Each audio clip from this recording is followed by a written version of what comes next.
Astaga. Temen lupa tante. Kalau sekarang hari Sabtu. Itu namanya lo norak. Orang hari Sabtu libur, lo sendirian mau kerja. Sorry Del. Namanya juga gue kan seorang workaholic. Gila kerja. Daripada lu gila nganggur. Tapi terima kasih tante. Udah ngingetin Temon kalau sekarang hari Sabtu. Soalnya nanti malam Temon ada janjian sama Alinda mau jalan-jalan ke mall. Mon, kamu udah gajian kan? Udah tante, kemarin. Tante boleh ikut ke mall nggak? Kamu kan udah gajian, Mon. Sekali-kali traktir Tante beliin apa gitu?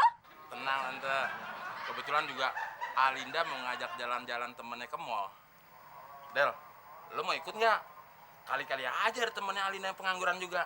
Jadi kan cocok sama lo, Del.